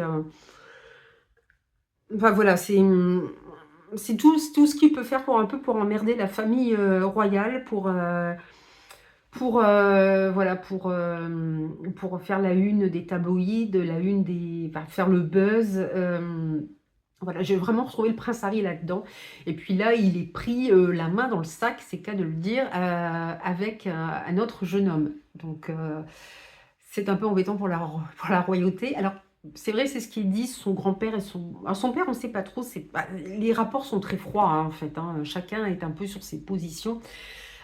Le grand-père, quelque part, je pense qu'il se fiche que son petit-fils soit bisexuel. C'est pas ça le problème, c'est qu'il le montre aux gens, en fait. C'est que ils ont un statut, ils sont censés le garder, et il faut tout cacher. Bon, vous connaissez l'histoire, hein, de toute façon, de la monarchie anglaise. Là, on est dans le même schéma. Donc, pour rattraper un peu ces images qui font le tour de la planète, il lui invente une romance avec Lady Victoria Winchester, je crois, c'est ça? C'est Wakefield, bah non, les Winchester, c'est, pardon, Lady Victoria Wakefield. Alors, elle, on se dit, mais pourquoi elle choisit ça? Elle fait des études de droit, c'est la jeune lady parfaite. Sauf que, alors, ses parents, en fait, ses arrière-grands-parents ont fait fortune, notamment dans le commerce du thé, et ses ancêtres ont beaucoup ont beaucoup aidé la royauté. Je ne connais pas les détails exacts de cette période de l'histoire, malheureusement, mais vous savez peut-être que tout début 20e, le Royaume-Uni avait étendu son influence sur la Chine, et notamment sur le fin 19e, début 20e, sur le commerce de l'opium. Sauf que l'impératrice de Chine, qui... je ne sais plus son nom, mais c'était un personnage aussi. Elle, en matière de cruauté, je crois qu'elle se posait là aussi. Elle avait la réputation de choisir un amant pour une nuit et d'ensuite le tuer. Je ne sais pas si c'est vrai. En tout cas, c'était pas une femme qui se laissait faire dans un pays où quand même les femmes étaient plus là comme objet décoratif qu'autre chose. Mais bon, disons que s'il fallait assassiner des gens pour avoir le pouvoir, ça la gênait pas, quoi. C'était, voilà. Et il y a eu ce qu'on appelle la révolte des boxeurs. Je ne sais pas si je prononce bien. Oui, ça s'écrit comme boxeur. Attendez, je confonds pas. pas que je confonde avec une autre révolte. Je crois que ça s'écrit comme boxeur, mais je suis pas sûre, mais ça se prononce comme ça. Voilà, donc il y a eu la révolte des Chinois qui en ont eu un petit peu marre que les Anglais leur prennent, voilà, les utilisent, les exploitent par l'opium, tout ça pour aller faire fumer de l'opium, voilà, qui n'est pas, comme chacun sait, n'est pas quelque chose du tout qui rend malade, qui rend dépendant. Donc c'était bien. Donc voilà, donc il y a eu une guerre entre le Royaume-Uni et la Chine, guerre que la Chine a perdue, je crois. Après, je ne sais pas trop comment se sont passées les relations diplomatiques. Je me demande si la Chine ne s'est pas refermée un peu sur elle-même. Enfin, il y a eu beaucoup de choses. Il y a un film qui s'appelle Les 55 jours de Pékin qui parle aussi de ça, je crois. J'espère que je ne me trompe pas. Enfin bref, c'est une période de l'histoire que je connais très peu, qui est pourtant donc, qui doit être très intéressante. Mais voilà, on n'a pas le temps de tout regarder. Mais voilà, donc les ancêtres de Lady Victoria ont aidé la royauté à cette époque. Et ensuite, ils ont fait commerce dans le thé et ils ont été anoblis. Alors, c'est de la noblesse trop récente, hein, elle a juste un siècle, un peu plus d'un siècle. Donc, c'est vraiment de la noblesse pas, voilà, pas assez importante. Et elle, Victoria, est violoniste et elle aurait rêvé de devenir musicienne. Sauf que ses parents ont dit non, c'est pas une carrière assez sérieuse. Notre famille, elle doit encore prouver des choses. Donc, bah, tu feras des études de droit et tu reprendras le commerce familial après. Sauf que Lady Victoria, elle veut... Je vous explique un peu pourquoi ils acceptent chacun voilà, de ce fait qu'en fait, cette fausse idylle. Et en fait, ils lui promettent, la royauté lui promet une très grosse somme et elle espère pouvoir du coup un peu se... Notamment, alors, se retirer de l'influence de ses parents, mais aussi elle espère fonder une institution pour aider les jeunes, puisque elle a perdu, on n'en sait pas plus pour le moment, mais elle a perdu une de ses amies qui apparemment est décédée d'un cancer, donc ça lui tient à cœur. Donc c'est la raison pour laquelle elle accepte voilà, de participer à cette mascarade. Lewis, lui, il accepte sous pression parce que il a beau cracher sur ses privilèges, il est quand même bien content de vivre dans le luxe, de ne pas avoir à penser aux fins de mois. Voilà, donc il est un peu obligé d'accepter ce date et cette fausse romance. Et c'est aussi un musicien, c'est aussi quelqu'un qui adore la musique moderne, enfin contemporaine comme classique. Voilà, on se dit, bon, c'est une romance, donc on se doute que ça va bien se terminer. Vous vous en doutez bien aussi, je pense que je vous spoil rien en vous disant ça. Mais alors, ça se passe à notre époque, mais moi j'ai été une très grosse lectrice de romances historiques et j'ai vraiment eu l'impression de replonger dans de la romance historique en fait. Dès les premiers chapitres, j'ai vraiment eu l'impression de, voilà, avec ces un peu enemies to lovers, ces proximités forcées, voilà, j'ai vraiment eu l'impression de ça et c'est quelque chose que j'aimais beaucoup lire avant. Et là, franchement, j'en avais besoin. J'avais besoin de quelque chose de très doux. Donc voilà, pour l'instant, ça fait le job. Il n'est pas très long. Voilà, il fait à peine 360 pages. Donc voilà, c'est voilà, des petites lectures bonbons qui font du bien, dont je vous reparlerai plus tard. Voilà, alors je pense que j'en ai fini, du coup ça va encore être interminable, je suis désolée. Bon, le problème c'est que là j'ai pas eu le temps de le faire avant, j'ai regroupé 2 mois. Bon, voilà, je ne sais pas si cette vidéo marchera beaucoup, je pense que voilà, c'est pas celles qui sont le plus regardées, mais je sais que j'ai toujours un noyau de fidélité, de personnes qui sont toujours là et je vous en remercie extrêmement et ça fait beaucoup de bien au moral, ça fait vraiment plaisir. Encore une fois, je sais que je vous le dis à chaque fois, mais ça fait vraiment plaisir. Voilà, moi, j'ai pas à vous retenir plus longtemps sur cette vidéo qui dure déjà très très longtemps. Peut-être que vous aurez entendu un peu de bruit d'orage, de pluie. Oui, parce que là, on alterne entre soleil, orage, pluie, re-soleil. Ça n'arrête pas. Voilà, depuis 2 jours. Bon, le temps est lourd, c'est vrai qu'il fait un peu poisseux, mais voilà, c'est comme ça, c'est le temps par ici malheureusement. Donc vous avez peut-être entendu des petits bruits par moment, c'est normal, ne vous inquiétez pas.